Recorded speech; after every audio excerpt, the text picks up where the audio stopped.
Hola, buenas tardes. Vamos a resolver el examen Selectividad Química de Murcia, examen de julio de 2021. Primera pregunta teórica. Bueno, como siempre vamos a dedicar más tiempo a explicar más detenidamente los problemas. La primera ya digo que es de teoría. Dice el primer ejercicio, apartado I, o 1 mejor dicho, escriba la configuración electrónica del polonio, Z igual a 84. Bueno, pues podemos hacerlo de esta forma. Pom, pom, pom, pom, 1S2, 2S2, 2PS, 3S2, pa, pa, pa, pa, pa, pa. Pero también podemos hacerlo de esta forma. Fijaros que el polonio tiene Z igual a 84. ¿Cuál es el gas noble que tiene un número atómico inmediatamente inferior? El xenón, que es 54. Ahora, el xenón es el 1, helio, neón, argón, criptón, xenón, el quinto. Por lo tanto, después del xenón viene los orbitales 6s. 6s2 y ya seguimos. 4f14, 5d10, 6p4. Esta sería la configuración electrónica. El 2 dice, explique si el conjunto de números cuánticos, bla, bla, bla, es posible o no para un electrón en un átomo. Pues no, porque n no puede valer 0. N tiene que valer 1, 2, 3, 4, 5, etcétera, etcétera, etcétera. En caso de ser posible, fuera esa parte, indiquen qué nivel de energía y tipo de se encuentra, bla, bla, bla, bla, bla, nada. Tercero, dado los elementos, neón, cloro, potasio, germanio, selenio, bromo, rubidio, estroncio, madre mía. Explique brevemente cuál de ellos A tiene un mayor radio atómico. Yo lo que he hecho para hacerlo de una forma, hombre, un poco más razonada es poner las configuraciones electrónicas. Entonces, fijaros que de mayor radio atómico será aquel que tenga electrones en una capa más externa, que son el rubidio y el estroncio. Pero el rubidio, o mejor dicho, vamos a explicarlo, el estroncio tiene un protón más en el núcleo que atraerá con más fuerza a estos electrones externos y por lo tanto se reduce un poco el radio. Es decir, que el más grande será el rubidio. B. Tiene tendencia a ganar dos electrones. Bueno, pues el que acabe en P4. Selenio. De esta forma adquiere configuración de gas noble. C. Es el más electronegativo. Recordad que es el que está más arriba y a la derecha. Eso no es una razón. Pero si solamente nos dicen que lo expliquemos brevemente, pues por aquí vendrá. El cloro ya que atraer con mucha fuerza a los electrones de un enlace covalente. Ya que tiende a atraer, ya que es el cloro, ya que atrae. Vamos a quitarle R. Con mucha fuerza los electrones de un enlace covalente, porque tiene mucha tendencia a formar un ion para adquirir configuración de gas noble. Ya digo que siempre podéis recordar que la electronegatividad crece hacia arriba y hacia la derecha. Entonces, entre todos estos elementos, los gases nobles evidentemente no se tienen en cuenta, sería el cloro el que tiene mayor electronegatividad. D. Presenta una reactividad química muy baja. ¿Cuál? El gas noble. Sería el neón. Bueno, pues listo. Vamos a la segunda pregunta. Represente la estructura de Lewis de la fosfina pH3 y en base a ella explique la geometría y polaridad de dicha molécula. Bueno, esta sería la estructura de Lewis del pH3 y evidentemente la geometría será piramidal trigonal porque estos cuatro pares de electrones se separan lo máximo posible formando ángulos de 109 grados.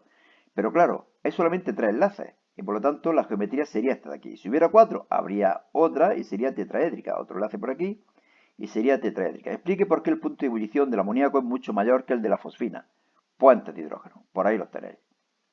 Y 3. Las siguientes sustancias son sólidas a temperatura ambiente. Carbono, azufre, yodo, oro. ¿Cuál de ellas es un sólido dúctil y maleable? Evidentemente el oro, metálico, por ahí lo tenéis mínimamente explicado. Tercera pregunta. La descomposición de O3 a O2 transcurre a través del siguiente mecanismo en dos etapas elementales. Bueno, estas dos de aquí. La primera lenta, la segunda rápida. Escriba la ecuación global para la reacción. Bueno, pues sumarla. Y me quedaría esto de aquí. 2 de ozono para dar 3 de oxígeno. B.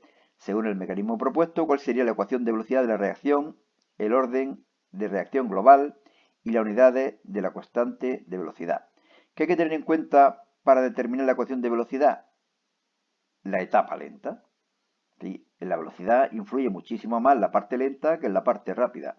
Es como si tuvierais que ir andando desde Madrid, por ejemplo, hasta Barcelona y luego en Barcelona coger un avión a París. Evidentemente, la etapa que influye más en la velocidad global es cuando vais andando desde Madrid a Barcelona. Prácticamente el vuelo de Barcelona a París no influye en nada en la velocidad global. Por lo tanto, la velocidad sería igual a K por la concentración de ozono elevado a 1, porque fijaros que solamente voy a tener en cuenta esta de aquí.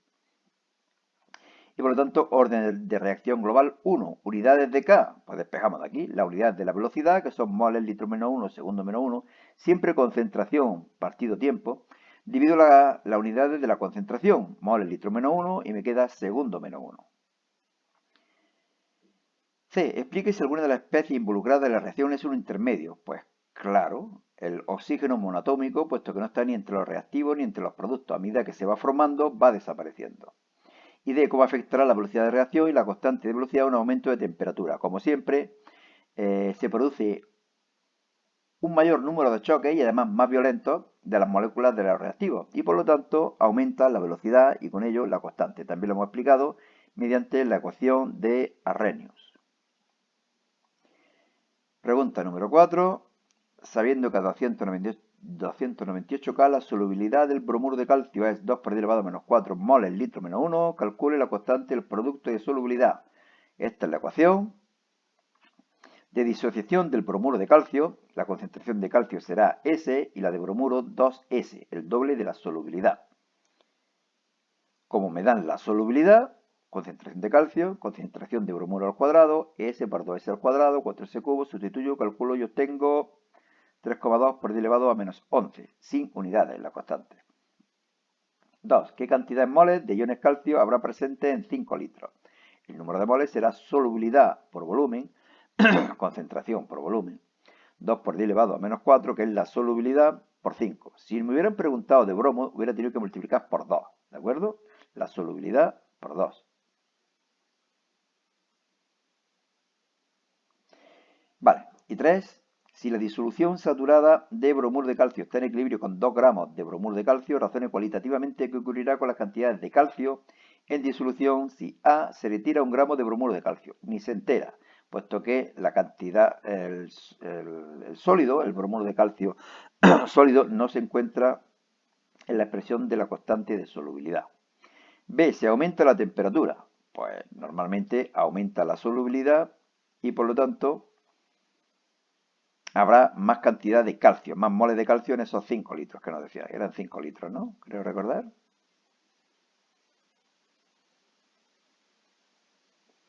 Bueno, es igual. C. Se retiran iones bromuro de la disolución. Pues según el principio de la Chatelier, el equilibrio se desplaza hacia la derecha y también habrá mayor número de calcio, de iones calcio. Nos estamos basando en el principio de la Chatelier, como ya digo. 5. Calcule el pH de una disolución de 20 mililitros de clorhídrico 0,1 molar, a la que se adicionan 148,2 miligramos de hidróxido de calcio, suponiendo que el volumen de la disolución no varía.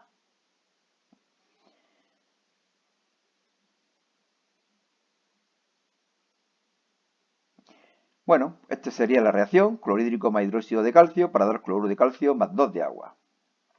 El hidróxido de calcio se disocia en calcio 2 positivo más 2 de OH negativo. ¿Por qué pongo esto? Porque fijaros que el número de moles de clorhídrico, molaridad por volumen, es 2 por 10 elevado a menos 3. Y el número de moles inicial de hidróxido de calcio también es 2 por 10 elevado a menos 3.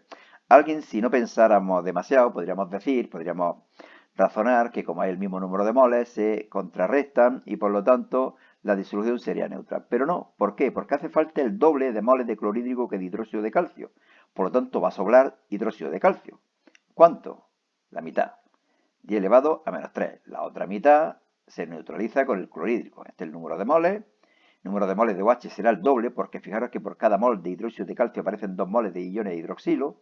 Y la concentración sería número de moles partido volumen, que eran 20 mililitros. 0,1. Y aquí sí es verdad que podría poner yo aquí molar.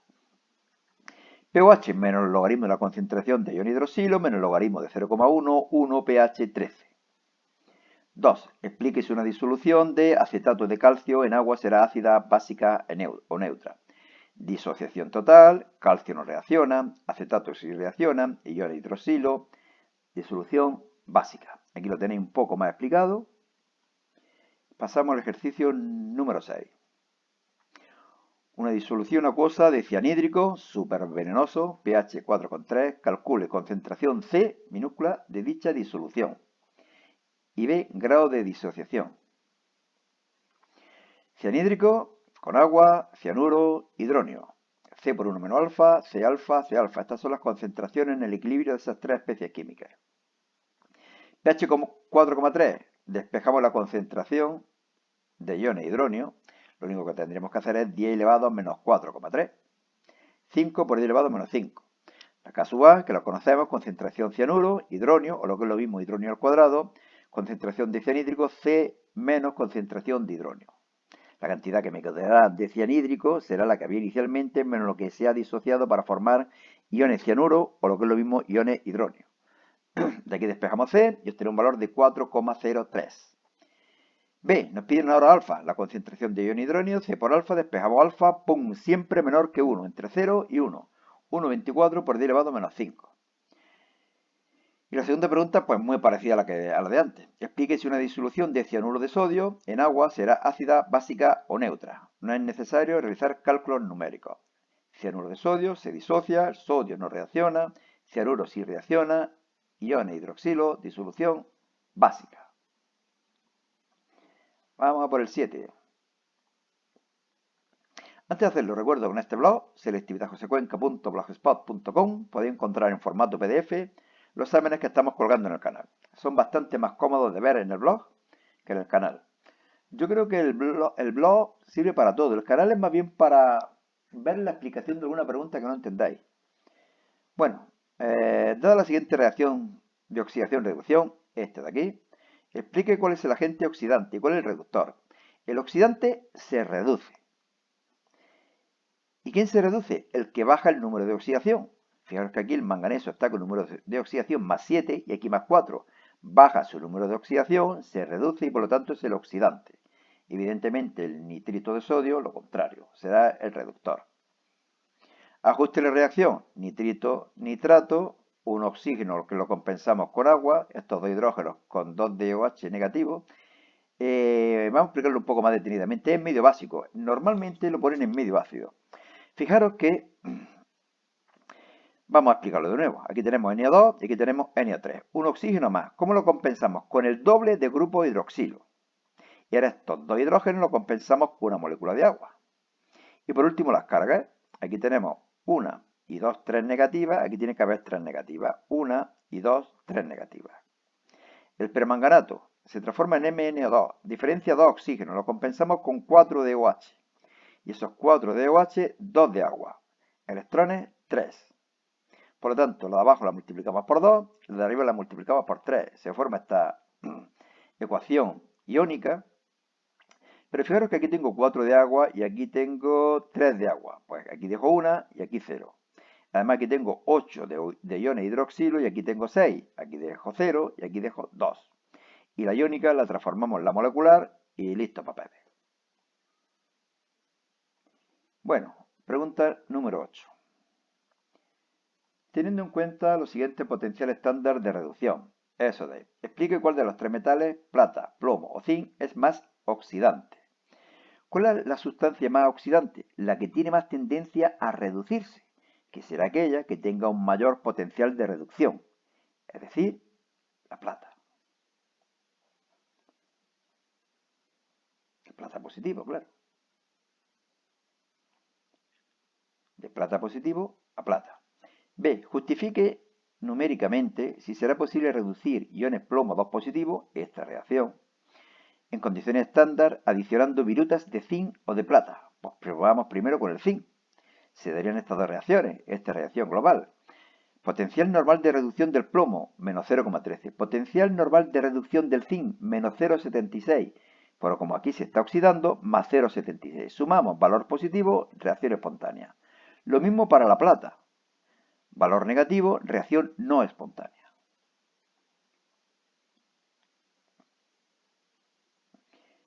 Apartado C. Indique en qué electrodo, cátodo o ánodo tienen lugar las reacciones de oxidación y reducción en una pila y hacia qué electrodo circulan los electrones. La reducción siempre se produce en el cátodo. La oxidación se produce en el ánodo. Los electrones circulan desde el ánodo al cátodo. Fijaros que en el ánodo se están produciendo electrones. La oxidación en el ánodo se produce en electrones y por lo tanto salen del ánodo para viajar hasta el cátodo. Y apartado D. Escriba la expresión general para la fuerza electromotriz de una pila. ¿Cómo tiene que ser su signo para que la pila funcione? Pues siempre es el potencial del cátodo, bueno, el potencial del ánodo. Y tiene que ser, evidentemente, positivo, como hemos dicho en otra ocasión. Vamos a ponerlo por aquí. ¡Ey, ey, ey, ey, ey! Se está yendo todo esto a todo abierto. Oh. Tiene que ser positivo.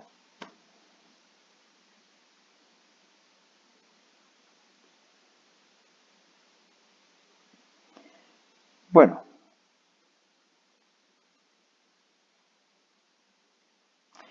Dos preguntas de orgánica. La 9. Formule. Aquí realmente hace falta explicar poco. Formule o nombre los siguientes compuestos. Bueno, pues estos compuestos aquí los tenéis. ¿De acuerdo? 2. Complete las siguientes reacciones orgánicas con todos los productos mayoritarios esperados. La primera sería una adición de agua y sigue la regla de Markovnikov. Recordad que la regla de Markovnikov, el hidrógeno del H2O va al carbono que tiene más hidrógeno y se forma H3, mientras que el OH va al otro carbono del doble enlace. Sustitución, este bromo salta y se mete aquí el grupo OH. Eliminación, se va a ir este bromo y ¿con cuál de los dos hidrógenos de la izquierda o de la derecha? Pues de la derecha para seguir la regla de Seitzer, que dice que se forma el alqueno más sustituido. Y 3. Indique qué tipo de reacción se producen aquí. Esta es evidentemente una reacción de oxidación, puesto que estamos pasando de un alcohol a un ácido. Y esto es una reacción de reducción, puesto que estamos pasando de un aldehído a un alcohol. Y última pregunta, la 10, que dice, formule o nombre los siguientes compuestos. Bueno, pues por aquí los tenéis, ¿no? La 2, escriba la fórmula semidesarrollada de los siguientes pares de compuestos orgánicos e indique el tipo y subtipo de isomería que presenta. Este compuesto y este compuesto de aquí son isomería de cadena, o presentan isomería de cadena, tienen la misma fórmula, solamente que la cadena de carbono es diferente. Aquí que tenemos una isomería de posición. Fijaros que aquí el grupo hidroxilo está en el carbono 1 y aquí el carbono 2. Este sería el propan 1-ol y este sería el propan 2-ol. Propan, pom, pom. 3. Explique si el compuesto CH3 puede presentar algún tipo de isomería espacial, geométrica, óptica, ambos tipos o ninguno. Ninguno. ¿Por qué? Porque fijaros que primero para la isomería geométrica tendría que tener un doble enlace o un ciclo. Y además para la geometría isomería óptica, algún carbono tendría que tener 4 sustituyentes diferentes. Evidentemente, si que H3 y H3, estos dos no. Pero este carbono que parecería que en principio sí, porque tiene un hidrógeno, un cloro, una rama para la izquierda y otra rama para la derecha, pero da la casualidad que la rama de la izquierda y la rama de la derecha son iguales y por lo tanto no puede presentar isomería óptica. Y 4. Indique el tipo y subtipo de isomería que presenta el siguiente par de compuestos. Entonces aquí, como veis, lo que presenta es una isomería espacial geométrica. Y listo, papeles. Me parece que no hay nada más. Aquí ya estaría, efectivamente, el del año 2020, que como veis en el blog, están todos. Bueno, pues nada más. Suerte, hasta otra.